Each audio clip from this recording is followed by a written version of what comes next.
Hello friends, welcome to Rajneet medical education. इस lecture में हम डिस्कस करेंगे haemophilia. So let's start the video. So haemophilia basically haemophilia एक bleeding disorder है। Bleeding disorder क्यों है? क्योंकि इसमें कुछ जो क्लोटिंग फैक्टर्स होते हैं वो भी हम पढ़ेंगे। क्लोटिंग फैक्टर्स क्या हैं, उनकी एब्सेंस या फिर उनकी मिसिंग या फिर उनका बहुत लो लेवल होने के कारण क्या होता है कि एक माइनर से कट से भी, छोटी सी इंजरी से भी बहुत सीवियर या फिर प्रोलॉन्ग काफ़ी टाइम तक ब्लीडिंग हो सकती है। तो इसलिए ये एक क्या है, ब्लीडिंग डिसऑर्डर है। नाउ हीमोफीलिया को हम क्या कहते हैं? हीमोफीलिया को हम रॉयल डिसीज भी बोलते हैं। रॉयल डिसीज इसलिए बोलते हैं क्योंकि ये रॉयल फैमिली में प्रेजेंट थी। जो क्वीन विक्टोरिया थी वो इसकी कैरियर थी हीमोफीलिया जीन की। तो अभी हम कैरियर भी पढ़ेंगे, अफेक्टेड कौन होता है वो भी पढ़ेंगे। तो क्योंकि क्वीन विक्टोरिया कैरियर थी हीमोफीलिया जीन की, इसलिए इसको रॉयल डिसीज भी बोलते हैं। नाउ हीमोफीलिया क्या है? सबसे पहले is an x linked recessive disorder. X linked या फिर आप बोल सकते हो सेक्स लिंक्ड, क्योंकि ये किस में होता है, इसकी जो जीन्स है डिफेक्टिव जीन वो कहाँ पर लोकेटेड है? सेक्स क्रोमोसोम पर। तो ये अभी हम समझते हैं, हमारी बॉडी में 23 क्रोमोसोम्स प्रेजेंट होते हैं। 23 पेयर्स के क्रोमोसोम प्रेजेंट होते हैं, मीन्स टोटल 46 क्रोमोसोम्स प्रेजेंट होते हैं।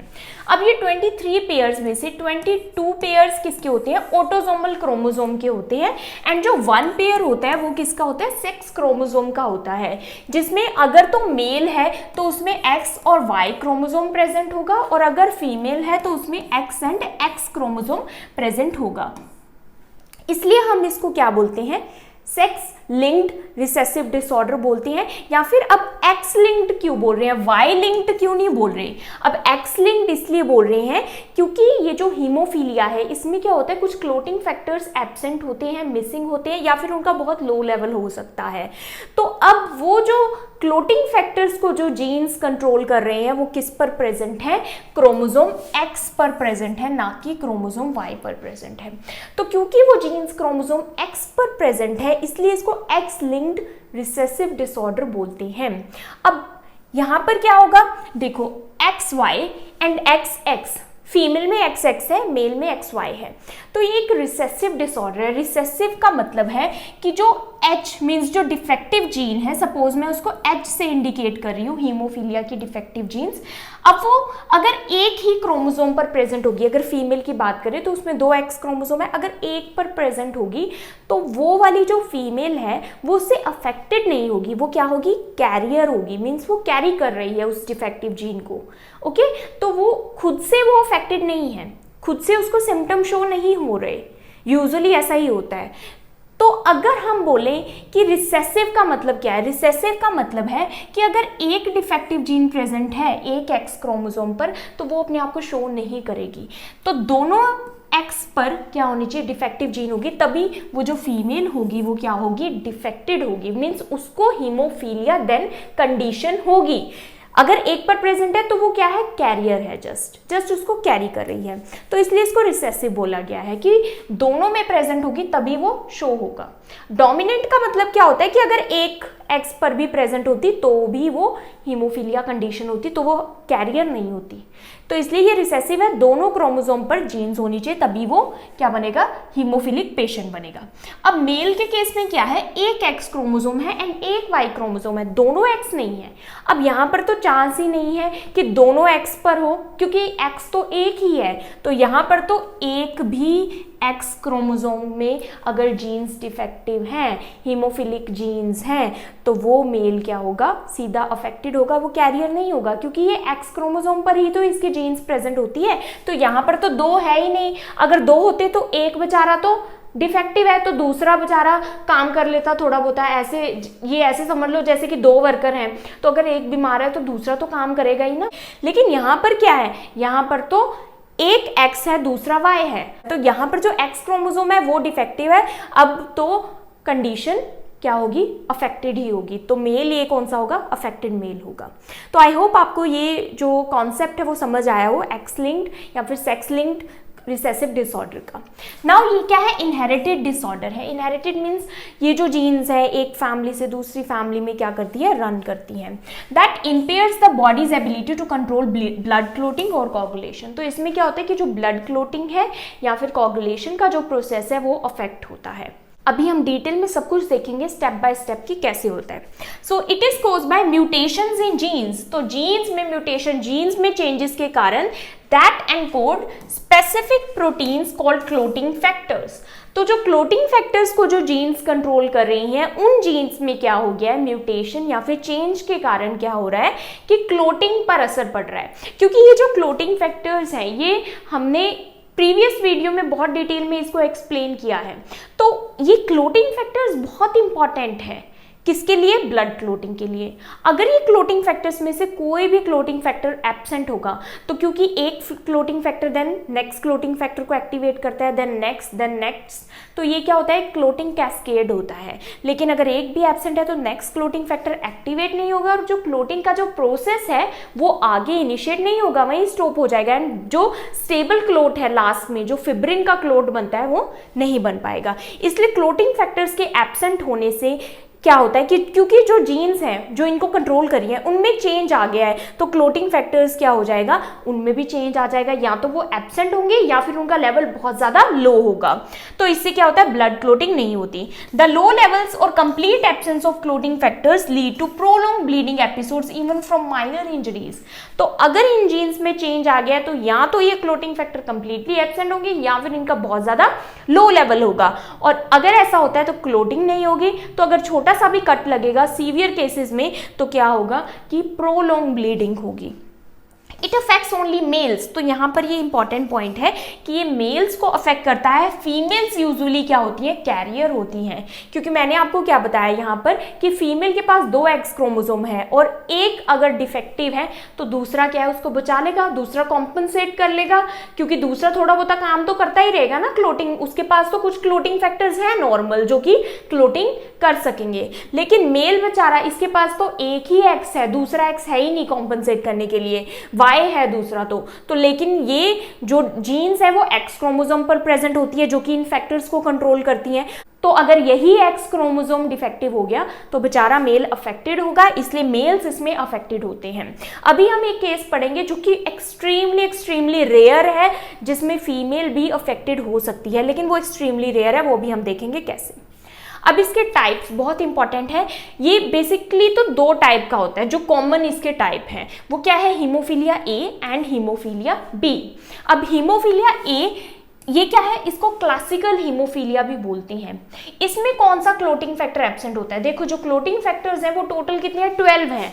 एंड उनके नंबर कैसे हैं, 1 से लेके 13 तक हैं, राइट। और उसमें क्लोटिंग फैक्टर कौन सा एब्सेंट होता है, 6 क्लोटिंग फैक्टर एब्सेंट होता है, ठीक है। तो क्लोटिंग फैक्टर 1 से लेके 13 तक है। और कौन सा क्लोटिंग फैक्टर एब्सेंट होता है हीमोफीलिया में, फैक्टर नंबर 8 डेफिशिएंसी, ये आपने याद रखना है। फैक्टर नंबर 8 की डेफिशिएंसी होने की वजह से कौन सा हीमोफीलिया होता है, हीमोफीलिया ए। और इसको कौन सा हीमोफीलिया बोलते हैं, क्लासिकल हीमोफीलिया बोलते हैं, क्योंकि यही सबसे कॉमन टाइप है। और इसमें 80 to 85% केसेस जो हीमोफीलिया के देखे जाते हैं वो हीमोफीलिया ए के देखे जाते हैं। नाउ ये जो फैक्टर नंबर 8 को जो जीन्स कंट्रोल करती हैं वो कौन सी है, फैक्टर 8, F8 जीन। तो F8 जीन फैक्टर 8 को कंट्रोल करती है, ठीक है। अब है हीमोफीलिया बी।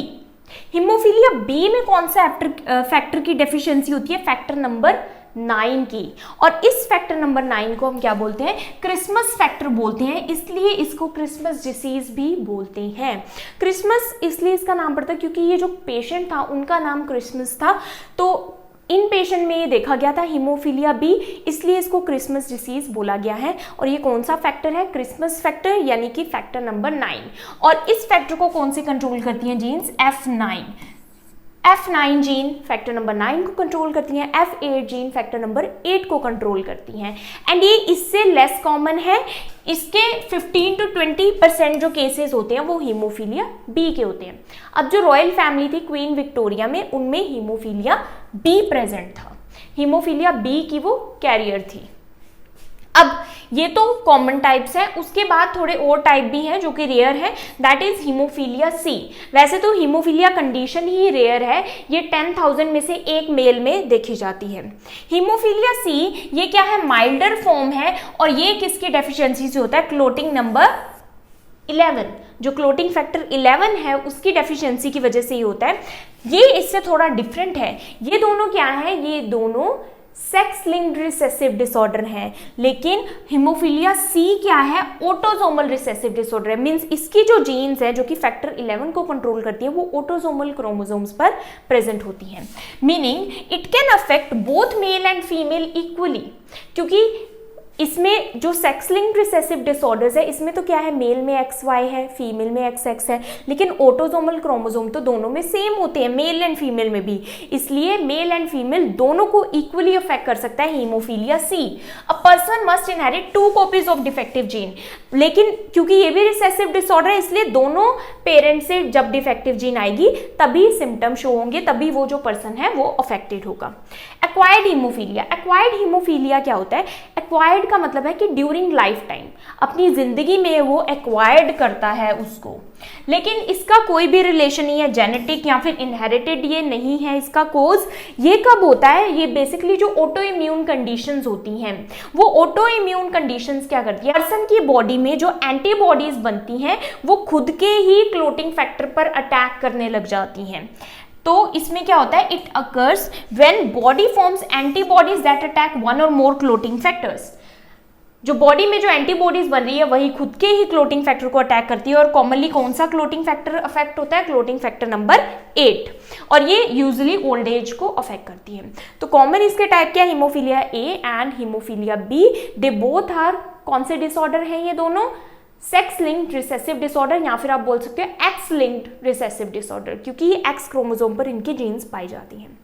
नाउ ये क्या है, ये है हमारा क्लोटिंग कैस्केड, कि क्लोटिंग कैसे होता है ये प्रोसेस। तो ये आप एक ओवरव्यू सा देख लीजिए जल्दी से, जैसे कि इधर साइड क्या है इंट्रिंसिक पाथवे, ये क्या है एक्सट्रिंसिक पाथवे। इंट्रिंसिक क्या होता है कि अगर ब्लड वेसल के अंदर इंजरी स्टार्ट हुई है, क्लोटिंग स्टार्ट हुई है, तो उसको इंट्रिंसिक पाथवे बोलते हैं, जो कि ब्लड वेसल के इनसाइड है।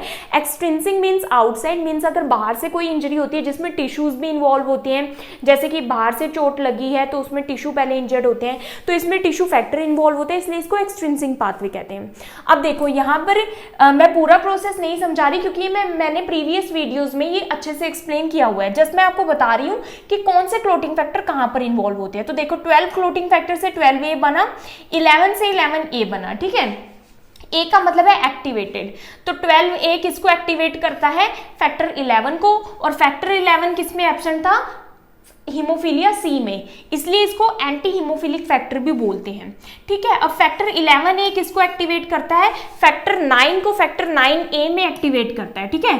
तो जो 11A है मींस एक्टिवेटेड फैक्टर है, वो फैक्टर 9 को एक्टिवेट करता है, और फैक्टर 9A को एक्टिवेट करता है in the presence of calcium. तो कैल्शियम की प्रेजेंस में फैक्टर 9A एक्टिवेटेड फैक्टर में एक्टिवेट हो जाता है। अब फैक्टर 9 कौन सा है, फैक्टर 9 क्रिसमस फैक्टर है, जो कि हमने किस में पढ़ा है अभी, हीमोफीलिया बी में। तो हीमोफीलिया बी में इसकी एब्सेंट होती है फैक्टर 9 की, इसलिए इसको एंटी हीमोफिलिक बी फैक्टर भी बोलते हैं। अब यहाँ पर फैक्टर 9A किसको एक्टिवेट करता है, फैक्टर 10 को। तो फैक्टर 10 एक तो फैक्टर 9A की प्रेजेंस में एक्टिवेट होता है, और एक बहुत इंपॉर्टेंट फैक्टर 8 की प्रेजेंस में। तो फैक्टर 8 प्लस कैल्शियम की प्रेजेंस में फैक्टर 9A 10 में एक्टिवेट होता है। तो यहाँ पर फैक्टर 8 की अगर एब्सेंस होगी तो फैक्टर 9A 10 को एक्टिवेट नहीं कर पाएगा, तो फैक्टर 10 एक्टिवेट नहीं होगा अगर फैक्टर 8 एब्सेंट होगा। और फैक्टर 8 कौन सा फैक्टर है, एंटी हीमोफिलिक फैक्टर ए, क्योंकि हीमोफीलिया ए में ये वाला फैक्टर एब्सेंट होता है। तो अब ये देखो, ये जितने भी हीमोफीलिया के जो फैक्टर है वो किस में आ रहे हैं, इंट्रिंसिक पाथवे में, ठीक है। तो इंट्रिंसिक पाथवे यूजुअली अफेक्ट होता है अगर हीमोफीलिया किसी पेशेंट को है। एक्सट्रिंसिक पाथवे में ये फैक्टर नहीं है, इसलिए एक्सट्रिंसिक पाथवे नॉर्मली चलता है। एक्सट्रिंसिक पाथवे की जो क्लोटिंग है वो नॉर्मली होती है, लेकिन यहाँ की जो क्लोटिंग है इंट्रिंसिक पाथवे की वो नॉर्मली नहीं होगी। तो यहाँ पर जो मेरा मेन पॉइंट है इसको समझाने का वो क्या है कि आप देख लो कि कैसे कैसे ये फैक्टर एक फैक्टर दूसरे को एक्टिवेट करता है, एंड तब जाके प्रोथ्रोम्बिन एक्टिवेटर बनता है, जो कि आगे थ्रोम्बिन बनाता है, एंड लास्ट में जो क्या है स्टेबल क्लोट इन्हीं की वजह से बनता है, इन्हीं फैक्टर्स की वजह से, ठीक है। तो इसलिए फैक्टर्स बहुत इंपॉर्टेंट है, अगर एक भी एब्सेंट होगा तो ये प्रोसेस क्या हो जाएगा, रुक जाएगा। आगे क्लोटिंग नहीं होगी। एंड दूसरा पॉइंट मेरा ये है कि ये इंट्रिंसिक पाथवे के अंडर आता है, तो आगे हम इसके बारे में और पढ़ें। नाउ इनहेरिटेंस, इसमें यही लिखा हुआ है कि हीमोफीलिया क्या है, एक्स लिंक्ड रिसेसिव डिसऑर्डर है, मीनिंग इसकी जो डिफेक्टिव जीन है वो लोकेटेड कहां पर होती है, एक्स क्रोमोसोम पर होती है, क्योंकि फीमेल के पास जो क्रोमोसोम है वो 2 होते हैं, एक्स एक्स, जबकि मेल के पास एक एक्स होता है, एक वाई क्रोमोसोम होता है। तो मेल के पास अगर एक भी कॉपी आती है डिफेक्टिव जीन की तो वो क्या होगा, हीमोफीलिया पेशेंट होगा, क्योंकि उसके पास क्या है, सिर्फ एक ही एक्स क्रोमोसोम है। इसलिए यही रीजन है कि जो मेल है वो ज्यादा कॉमनली अफेक्टेड होते हैं, जबकि फीमेल के पास क्या है, 2 एक्स क्रोमोसोम है। तो फीमेल क्या रहती है, कैरियर रहती है इस डिसीज की और ट्रांसमिट करती है एक से दूसरे पर्सन में। Females can only be effective if father is affected and mother is a carrier. Female तभी इफेक्टेड हो सकती है अगर मेल यानी कि जो उसका फादर है वो अफेक्टेड है और जो उसकी मदर है वो क्या है, कैरियर है, वो भी तभी होगा, बहुत रेयर चांस होंगे है। नाउ कैटेगरीज इसकी depending on severity. Depending on severity का मतलब है कि इसको 3 में डिवाइड किया गया है, माइल्ड, मॉडरेट एंड सीवियर में, हीमोफीलिया ए एंड बी को। एंड किस बेसिस पर डिवाइड किया गया है कि कितना अमाउंट ऑफ क्लोटिंग फैक्टर, चाहे वो क्लोटिंग फैक्टर 8 है या फिर 9 है, कितना अमाउंट एब्सेंट है और कितना अमाउंट लो है। मीन्स कई केसेस में क्या हो सकता है, लो अमाउंट हो सकता है, कई केसेस में बिल्कुल एब्सेंट हो सकता है इन क्लोटिंग फैक्टर का। तो about 7 of 10 people with haemophilia has the severe disease. तो जो हीमोफीलिया ए वाले पेशेंट है उनमें 10 में से 7 के सीवियर केसेस होते हैं, ठीक है। तो सबसे पहले माइल्ड हीमोफीलिया में जो पेशेंट है वो 5 to 30% of normal clotting factor उसमें प्रेजेंट होता है अगर माइल्ड कंडीशन है। तो मॉडरेट हीमोफीलिया में क्या होता है, 1 to 5% of normal clotting factor present होता है, ठीक है। एंड सीवियर हीमोफीलिया में क्या होता है, सिर्फ less than 1% of normal clotting factor present होता है। तो normal clotting factor severe haemophilia में लेस देन 1% प्रेजेंट है, बाकी सारे क्या है, डिफेक्टिव है, मीन्स प्रेजेंट नहीं है वो क्लोटिंग फैक्टर। देन सिम्टम्स, इसके सिम्टम्स क्या आएंगे, तो देखो क्लोटिंग फैक्टर एब्सेंट है, क्लोटिंग फैक्टर सिंपली एब्सेंट है तो मतलब क्लोटिंग नहीं हो रही। जब क्लोटिंग नहीं होगी तो क्या होगा, इजी ब्लीडिंग होगी। अब इजी ब्लीडिंग के क्या क्या सिम्टम्स है, फर्स्ट है प्रोलॉन्ग ब्लीडिंग, ज्यादा देर तक ब्लीडिंग रहना, कोई भी चाहे अगर सीवियर केसेस हैं तो ये डिपेंड करता है कि माइल्ड केसेस है, मॉडरेट है या फिर सीवियर है। तो माइल्ड होंगे तो उनमें से कुछ तो, जैसे कि हमने यहाँ पर पढ़ा कि 5 to 30% normal clotting factor present है माइल्ड केस में और मॉडरेट में 1 to 5% प्रेजेंट है। तो माइल्ड केसेस में इतना ज्यादा सिम्टम्स ऑब्वियस नहीं होंगे, लेकिन जो सीवियर और मॉडरेट केसेस हैं उनमें ऑब्वियस सिम्टम दिखाई देंगे। अब साइंस ऑफ एक्सेसिव ब्लीडिंग के क्या साइन होते हैं, फर्स्ट है bleeding in the mouth from a cut और बाइट और फ्रॉम कटिंग और लूजिंग अ टूथ। तो जैसे कि बच्चों में ही ये दिखाई देने लग जाते हैं सिम्टम्स, जैसे कि बच्चों का अगर दांत टूट गया तो वहां से ब्लीडिंग जल्दी स्टॉप नहीं होगी, काफी टाइम तक ब्लीडिंग होती रहेगी। माउथ में अगर कोई कट लग गया, टंग बाइट हो गई खाते टाइम तो भी ब्लीडिंग प्रोलॉन्ग चलेगी। प्रोलॉन्ग नोज ब्लीडिंग, एपिस्टेक्सिस, नाक में से ब्लीडिंग होती रहेगी फॉर नो रीजन, कोई भी रीजन उसका नहीं है। Heavy bleeding from a minor cut में stop for a short time and resume again, जैसे कि कोई माइनर इंजरी होगी, कोई माइनर कट लग गया तो उसके बाद क्या होगा, ब्लीडिंग होती रहेगी, माना कि थोड़े टाइम के लिए स्टॉप हो गई, दोबारा फिर शुरू हो जाएगी। इस तरह से ब्लीडिंग होती है इसमें। एक्सेसिव ब्लीडिंग फॉलोइंग सर्जरी, कोई सर्जरी हुई, कोई माइनर प्रोसीजर हुई, उसके बाद भी एक्सेसिव या फिर लंबे टाइम तक ब्लीडिंग चलती रहेगी। Haematuria, blood in the urine, urine में ब्लड आएगा। यूरिन में ब्लड किस लिए आएगा, क्योंकि अगर किडनीज में या फिर ब्लैडर में कोई प्रॉब्लम है तो किडनीज यूरिन से ब्लड आता रहेगा। ब्लड इन स्टूल्स, स्टूल्स में ब्लड प्रेजेंट होगा, क्योंकि अगर इंटेस्टाइन में कोई इंटरनल ब्लीडिंग चल रही है तो वो स्टूल्स में दिखाई देगी। देन उसके बाद bleeding in joints, very common, bleeding in joints and muscles. तो अगर पूछा जाता है कि हीमोफीलिया में सबसे कॉमनली ब्लीडिंग कहाँ पर देखी जाती है, तो bleeding in joints and muscles में कॉमनली ब्लीडिंग देखी जाती है। जिसके साइंस क्या है, देखो सबसे पहले जो जॉइंट्स होंगे वो ब्लीडिंग से कैसे हो जाएंगे, स्टिफ हो जाएंगे, ठीक है। सपोज एल्बो जॉइंट है, वहां पर ब्लीडिंग हो रही है तो जॉइंट्स स्टिफ हो जाएंगे। उसके बाद उसमें स्वेलिंग बढ़ जाएगी, स्वेलिंग होती रहेगी एंड पेन बढ़ जाएगा, पेन होगा और जॉइंट क्या हो जाएगा, टाइट हो जाएगा, तो मूवमेंट नहीं होगी, क्योंकि वहां पर क्या है, ब्लीडिंग एक्यूमुलेट होती जा रही है जिसकी वजह से स्वेलिंग हो रही है एंड पेन हो रहा है। तो bleeding in joints and muscle is very common. Then easy bruising, bruising का मतलब क्या है कि वहां पर हमें जो स्किन के बाहर निशान दिखेंगे, जैसे कि ब्लूइश कलर के निशान दिखेंगे, तो उसको बोलते हैं ब्रूजिंग। तो ब्रूजिंग किसका साइन है? ब्रूजिंग साइन है कि कोई स्किन के अंदर कोई ब्लीडिंग हो रही है। तो ब्रूजिंग में occur more easily due to bleeding under the skin bleeding चल रही है। देन कॉम्प्लिकेशंस इसके क्या हो सकती है? फर्स्ट कॉम्प्लिकेशन इसका क्या है? जॉइंट डैमेज, क्योंकि मैंने आपको बताया कि जॉइंट्स में और मसल में ब्लीडिंग होती रहेगी, जिसको हम क्या बोलते हैं? हीम अर्थरोसिस बोलते हैं। तो रिकरेंट ब्लीडिंग होने से, बार बार ब्लीडिंग होने से जॉइंट्स में क्या होता है? क्रॉनिक जॉइंट डिसीज होती है एंड पेन होता है, जिससे जॉइंट्स डैमेज हो सकते हैं। देन उसके बाद आता है एनीमिया। तो क्योंकि बार बार ब्लीडिंग हो रही है तो ब्लड लॉस से क्या हो सकता है? एनीमिया हो सकता है, लो लेवल ऑफ आरबीसीज हो सकते हैं, जिसको हम क्या बोलते हैं? एनीमिया बोलते हैं। एंड नेक्स्ट है इंट्राक्रेनियल हैमरेज, ब्रेन में ब्लीडिंग होना। ये रेयर है, कॉमन ज्यादा क्या है? जॉइंट्स एंड मसल में ब्लीडिंग होना, लेकिन ये भी हो सकता है। तो सीवियर केसेस में क्या होता है? क्योंकि ब्रेन में ब्लीडिंग होना क्या है? लाइफ थ्रेटनिंग है, ठीक है, हैमरेज होना। तो सीवियर केसेस में क्या होता है? सपोज जैसे बच्चे हैं तो उनको खेलते खेलते सिर पर बम्प लग जाता है, जैसे कुछ भी सिर पर लग गई छोटी मोटी चोट, ठीक है, तो उससे भी सीवियर ब्लीडिंग हो सकती है ब्रेन के अंदर, जो कि क्या है? लाइफ थ्रेटनिंग है। तो bleeding in the brain is life threatening specially in severe cases, can be happen after simple bump on the head. छोटा सा बम्प लग गया, छोटी सी चोट लगी हेड पर, उसके बाद भी क्या होगा? सीरियस इंजरी हो जाएगी, सीरियस ब्लीडिंग स्टार्ट हो जाएगी। ब्लीडिंग अगर ब्रेन में होती है तो उसके क्या क्या साइन है, ठीक है? फर्स्ट है painful and prolong headache. Head क्या रहेगा? हैवी रहेगा, पेनफुल रहेगा, काफी टाइम तक पेन होती रहेगी। स्टिफनेस और पेन इन द नेक, नेक में पेन होगी और स्टिफनेस होगी। रिपीटेड वॉमिटिंग होगी बार बार।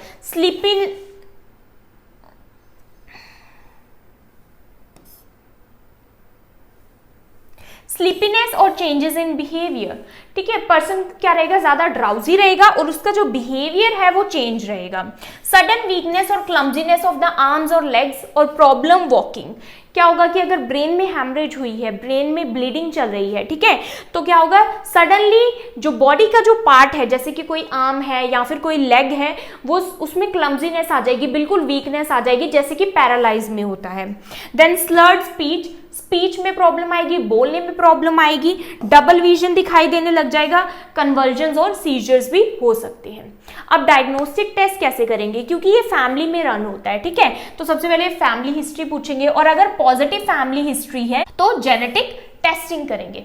अब जेनेटिक टेस्टिंग कैसे करते हैं? देखो, जो F8 जीन है वो फैक्टर 8 के लिए, हीमोफीलिया A के लिए रिस्पॉन्सिबल है, और जो F9 जीन है वो फैक्टर 9 हीमोफीलिया B के लिए रिस्पॉन्सिबल है। तो जेनेटिक टेस्टिंग में हम जीन्स की टेस्टिंग करेंगे और हम देखेंगे कि कौन सी जीन्स मिसिंग है, कौन सी जीन्स डिफेक्टिव है।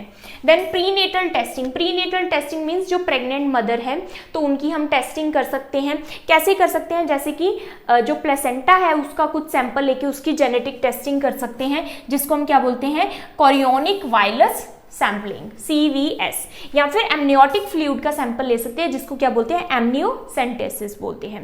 अब आफ्टर बर्थ, बर्थ के बाद हम कैसे कर सकते हैं टेस्टिंग? तो बर्थ के बाद इमीडिएटली आफ्टर बर्थ तो हम अम्बलाइकल कोड से क्या ले सकते हैं? ब्लड सैंपल ले सकते हैं एंड उसको टेस्ट कर सकते हैं। देन उसके बाद प्रोथ्रोम्बिन टाइम, तो देखो दो टेस्ट होते हैं, एक होता है प्रोथ्रोम्बिन टाइम और एक होता है APTT, activated partial thromboplastin time. अब ये जो प्रोथ्रोम्बिन टाइम है, जो हमने दोनों पढ़े थे, इंट्रिंसिक और एक्सट्रिंसिक पाथवे, राइट? तो जो प्रोथ्रोम्बिन टाइम है वो एक्सट्रिंसिक टाइम को बताता है और जो APTT है ये इंट्रिंसिक टाइम को बताता है। तो आप बताओ कि हीमोफीलिया में कौन से फैक्टर अफेक्टेड है, इंट्रिंसिक पाथवे वाले या एक्सट्रिंसिक पाथवे वाले? ऑफ कोर्स इंट्रिंसिक पाथवे वाले। तो इंट्रिंसिक पाथवे वाले फैक्टर्स अफेक्टेड है, इसलिए जो एक्टिवेटेड पार्शियल थ्रोम्बोप्लास्टिन टाइम है ये इसमें अफेक्टेड होगा, जबकि जो प्रोथ्रोम्बिन टाइम है वो हीमोफीलिया में यूजुअली नॉर्मल रहता है। तो प्रोथ्रोम्बिन टाइम क्या रहेगा? नॉर्मल रहेगा हीमोफीलिया में, और जो APTT है ये क्या रहेगा? ये प्रोलॉन्ग रहेगा इन हीमोफीलिया। तो अगर हम प्रोथ्रोम्बिन टाइम चेक कर रहे हैं और वो नॉर्मल नहीं आता, तो इसका मतलब कि कोई और प्रॉब्लम हो सकती है बजाय कि हीमोफीलिया के। देन उसके बाद आता है CBC means complete blood count. तो कंप्लीट ब्लड काउंट में हम क्या देख सकते हैं? एनीमिया तो नहीं हो गया, वो देख सकते हैं, हीमोग्लोबिन देख सकते हैं, प्लेटलेट्स का अमाउंट देख सकते हैं कि कोई और प्लेटलेट डिसऑर्डर तो नहीं है, थ्रोम्बोसाइटोपिनिया तो नहीं है। उसके बाद आता है फैक्टर ऐसे। फैक्टर ऐसे मतलब कि हम जो फैक्टर्स हैं उनका लेवल चेक करते हैं ब्लड में कितना है। तो this measures the level of specific clotting factor in the blood. तो जो क्लोटिंग फैक्टर जैसे कि 8 है तो उसको हम बोलते हैं फैक्टर 8 ऐसे, उसका लेवल चेक करना। अगर क्लोटिंग फैक्टर 9 का करें तो फैक्टर 9 ऐसे। उसके बाद आता है इसका ट्रीटमेंट। तो इसका जो स्पेसिफिक ट्रीटमेंट है वो क्या है कि रिप्लेस करना क्लोटिंग फैक्टर्स को, क्योंकि क्लोटिंग फैक्टर्स इसमें क्या है, या तो बहुत ज़्यादा लो लेवल है या फिर मिसिंग है। तो इसके लिए आता है रिप्लेसमेंट थेरेपी, या फिर इसको फैक्टर रिप्लेसमेंट भी कहते हैं। तो इसमें हम कॉन्सेंट्रेट्स देते हैं मिसिंग फैक्टर के। तो मिसिंग फैक्टर को हम दोबारा वेन के थ्रू देते हैं। तो concentrates of missing clotting factor is slowly dripped in और इंजेक्टेड इनटू अ वेन। हम क्या करते हैं, ड्रिप के थ्रू स्लोली या फिर स्लोली इंजेक्ट कर देते हैं वेन में डायरेक्टली क्लोटिंग फैक्टर्स को। Clotting factor concentrates can be made in 2 different ways. अब ये 2 तरह से जो ये कॉन्सेंट्रेट्स होते हैं क्लोटिंग फैक्टर के, ये हम बना सकते हैं। सबसे पहले है plasma derived clotting factors. Plasma derived clotting factor का क्या मतलब है कि कोई भी जो ह्यूमन है जिसे हमने प्लाज्मा डोनेट किया है, उस प्लाज्मा में से कॉन्सेंट्रेट जो है वो इंजेक्ट कर देना जिस पर्सन को डेफिशिएंसी है।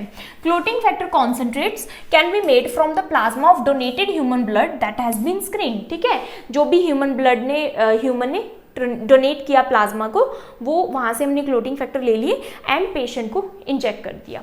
यहाँ पर जो सबसे इम्पॉर्टेंट बात है वो क्या है कि ह्यूमन प्लाज्मा का बहुत अच्छे से स्क्रीनिंग होनी चाहिए HIV के लिए और कोई इन्फेक्शंस के लिए, जैसे ही जो हम ब्लड के लिए हम स्क्रीनिंग करते हैं सेम वैसे ही।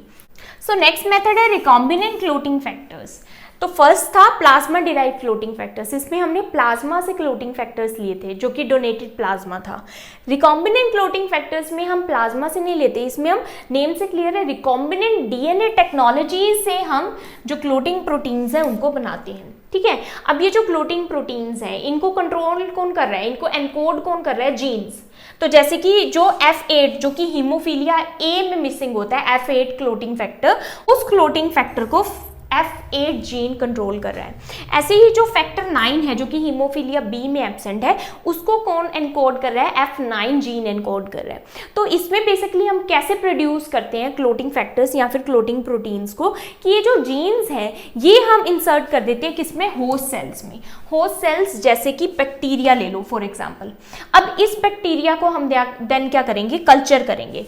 तो एक बार जीन जो है इंसर्ट कर दिया होस्ट सेल में, उसके बाद इस बैक्टीरिया को कल्चर किया जाएगा अंडर कंट्रोल कंडीशन। अब कल्चर किया जाएगा तो ये बैक्टीरिया ग्रो होंगे, मल्टीप्लाई होंगे एंड ये क्या प्रोड्यूस करेंगे, क्लोटिंग प्रोटीन्स। तो जो भी क्लोटिंग हमने जीन्स जो इंसर्ट किए हैं बैक्टीरिया में, क्योंकि वो क्लोटिंग प्रोटीन्स बनाते हैं इसलिए ये बैक्टीरिया क्या प्रोड्यूस करने लग जाएंगे, clotting proteins.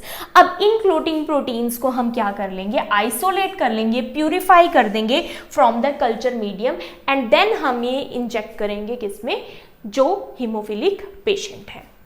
Now other options इसमें क्या आते हैं, डेस्मोप्रेसिन। डेस्मोप्रेसिन क्या करता है, ये एक ड्रग है जो कि बॉडी को स्टिमुलेट करता है कि जो स्टोर्ड क्लोटिंग फैक्टर है, और यूजुअली कौन सा, फैक्टर 8 में ये हेल्प करता है, मीन्स हीमोफीलिया टाइप A में। And von Willebrand factor, von Willebrand factor भी मैंने क्लोटिंग प्रोसेस में हीमोस्टेसिस में बताया है कि वो कैसे एक्ट करता है। तो ये factor 8 plus von Willebrand factor को स्टिमुलेट करता है कि बॉडी जितना भी इन्होंने स्टोर किया हुआ है बॉडी ने वो इसको रिलीज करे। तो ये माइल्ड टू मॉडरेट हीमोफीलिया में हेल्प करता है और IV या फिर नेजल स्प्रे के थ्रू हम इसको दे सकते हैं। लेकिन डेस्मोप्रेसिन किस में हेल्प करता है, ओनली हीमोफीलिया A में, क्योंकि ये फैक्टर 8 जो स्टोर हुआ है उसको बाहर निकालता है बॉडी से, मीन्स बॉडी को स्टिमुलेट करता है कि वो स्टोर्ड फैक्टर 8 को बाहर निकाले और यूज करे। देन एक और ड्रग आती है दैट इज एमिसिजुमैब या फिर हेमलिब्रा भी इसको बोलते हैं। तो ये क्या है, न्यू ड्रग है। इसमें it doesn't include any clotting factor, इसमें कोई भी क्लोटिंग फैक्टर नहीं होता, लेकिन ये क्या करता है, ब्लीडिंग एपिसोड को प्रिवेंट करता है। कैसे प्रिवेंट करता है कि देखो, जो फैक्टर 8 है, ठीक है, वो क्या कर रहा है, एक्टिवेटेड फैक्टर 9 के साथ मिलके फैक्टर 10 को एक्टिवेट कर रहा है। ठीक है, तो फैक्टर 10 के एक्टिवेशन में, फैक्टर 10 को स्टिमुलेट करने में किसका इंपॉर्टेंट रोल है, फैक्टर 8 का। ये क्या करता है, हेमलिब्रा ड्रग, ये एक तरह से कॉपी करता है उसके एक्शन को, मींस फैक्टर 8 की तरह एक्ट करता है और क्या करता है, फैक्टर 9 और फैक्टर 10 के बीच में एक ब्रिज की तरह एक्ट करता है।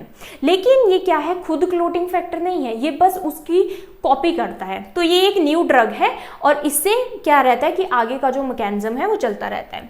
Next is antifibrinolytics medication. Antifibrinolytics का क्या मतलब है, फिब्रिनोलिटिक्स होते हैं जो कि फिब्रिन यानी कि जो स्टेबल क्लोट है उसको तोड़ते हैं, उसको ब्रेक डाउन करते हैं। तो ये क्लोट के ब्रेक डाउन को प्रिवेंट करती हैं ये मेडिकेशन, ताकि क्लोटिंग हो सके, ठीक है, ताकि जो ब्लीडिंग है वो रुक सके। तो इसमें आते हैं tranexamic acid and aminocaproic acid help keep the blood clot from breaking down. तो ये एंटीफिब्रिनोलिटिक मेडिकेशन है जो कि ब्लड क्लोट को टूटने से रोकती है।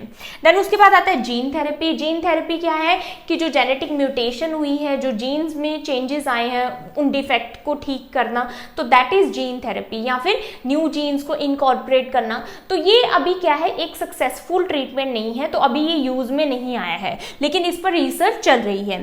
देन एक जो मैनेजमेंट है वो क्या है, राइस। तो इसमें हम क्या कर सकते हैं, जैसे कि जॉइंट्स में जो स्वेलिंग वगैरह हुई है उसको कैसे ट्रीट कर सकते हैं, रेस्ट करके, आइस कंप्रेशन करके एंड एलिवेशन करके। तो जॉइंट है उसको एलिवेट किया जा सकता है एंड देन उससे जो जॉइंट ब्लीड्स है उसमें राहत मिलती है। Then fresh frozen plasma. अब देखो कोई इमरजेंसी आई है, ठीक है, तो उस पेशेंट को हीमोफीलिया है, ब्लीडिंग रुक नहीं रही काफ़ी टाइम से, तो हम क्या करेंगे, फ्रेश फ्रोजन प्लाज्मा देंगे। क्यों, क्योंकि हमको नहीं पता कि वो पेशेंट हीमोफीलिया ए का है, बी का है, सी का है। तो अगर हमको पता ही नहीं है तो हम एक पर्टिकुलर क्लोटिंग फैक्टर कैसे इंजेक्ट कर सकते हैं। तो फ्रेश फ्रोजन प्लाज्मा में क्या है, प्लाज्मा में सारे क्लोटिंग फैक्टर्स प्रेजेंट है, तो उस पर्सन को फ्रेश फ्रोजन प्लाज्मा देंगे in case of emergency. NSAIDs, non steroidal anti inflammatory drugs, pain की कंडीशन में देंगे। नाउ यहाँ पर इंपॉर्टेंट पॉइंट क्या है कि एस्पिरिन जो है, एस्पिरिन को अवॉइड करना है, तो एस्पिरिन नहीं देनी हीमोफीलिया में, क्योंकि एस्पिरिन क्या है, एंटी प्लेटलेट है, ये ब्लीडिंग को और ज़्यादा बढ़ाता है। उसकी जगह हम क्या दे सकते हैं, पैरासीटामोल दे सकते हैं, एसिटामिनोफेन। एस्पिरिन को अवॉइड करना है। सो आई होप आपको हीमोफीलिया क्लियर हुआ हो, and if you understood this video then please like, subscribe and share to my channel. Thank you for watching.